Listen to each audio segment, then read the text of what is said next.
Sarah wil deze zomer wel op vakantie naar Parijs. Oh, leuk. Dat is nog een speciaal.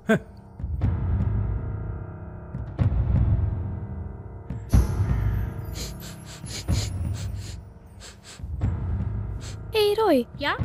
doe toch echt net wat nuvers? Ja, maar waar komt het wij? En wat is het? Het stonkt als een mut. Ja. Dat stinkt. Jongens, ik viel me een beetje... Wow. Dolly, get het? Dolly, Oh nee, de ben! Ja. Dolly.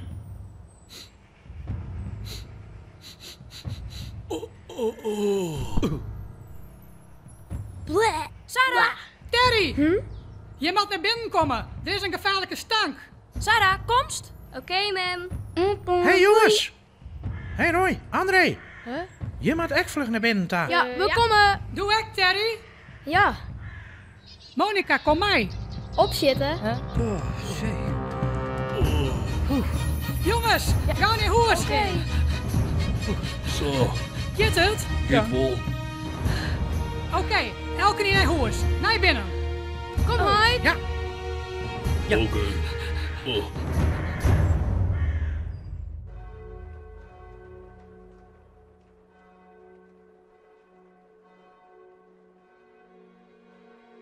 Wij binnen ek verrast, troch deze stjonkende walm die troch de stritten van uw dierbare stad loekt. Het is spietig genoeg net bij een keer bleun, want Joet is de walm al 3 keer opdoekt. We weten net wat het wij komt, maar het liek het alleenig in uw stad te gebeuren. De walm is op zelfs net vergiftig, maar wel een groot probleem, want het kind tot gevaarlijke situaties leiden. We hebben begrepen dat elke die de walm inademt binnen een paar seconden flauw valt. Bloed is voort van de walm en we frigideren elke nien om zo volle mogelijk binnen te blowen. Het is daarom Maar ma'am, Ja? hoegen we dan echt net meer naar squallen? Wat denkt u zelf? Na squallen moet hij hem dadelijks naar huis komen. Zolang als de warm opdukken kan, moeten wij binnenbluwen. Nee, dat kan het. Maar hoe maakt het dan mijn boetebordje? Spietig genoeg, jongen. Net met boetenbordje. Jongens, even stil. Ik wil het zien. Oké. de komende tijd maar elke nien vol naar werk of squallen, maar beziek je zo vlug als mogelijk naar huis te gaan en hard te dwarren. Spietig genoeg, moet ik jou zeggen dat er een melding van een nieuwe stalkwalm binnenkwam is. Ik wil dat er wat ontdien wordt. Die stank moet toch ergens wij komen? Dit klopt toch net? Ja, er zit wel een luchtje om, ja. Houd jou aan het advies en blow zo volle mogelijk binnen. Logboek 972. De stank apocalyps. We zitten nu al 3 dagen in huis. Sarah's levensvlam begint stadig om te dolven.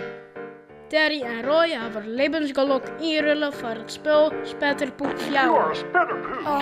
Ik weet net hoe lang wij het nog Olivia kennen. Weken, dagen. En nu ben ik er klaar mee. Wat? We moeten er even zorgen dat we buitenbedje kunnen. Ja, onderkant. Oh, ja, oké. Zullen we deze stankwalm tekenen? Ja, mijn pieltjes en grafieken erbij. Dan lijkt het heel serieus. Oh, en dan nog weer een nietje in. Hé, jongens, ik ga het voelen. Oh. Oh. Hé, Sjog.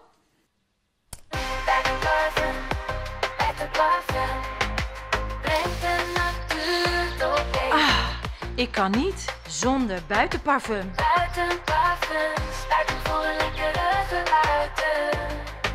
Dit kan wordje in de stank. Dan spuiten we boeten die de stank voert. Ja. Ja, maar zoals spuitbusken is nou een paar seconden al leeg. Wat hast u nou wel net nodig? Om een kwartier buiten te watchen. Ja. Wacht, ik heb een idee. Maar dan moeten we het vol stiekem doen. Oké. Kniepig van ze, toch? Dan is Jirre de anti-stankmachine. En, had mijn huid nog niet, hoor?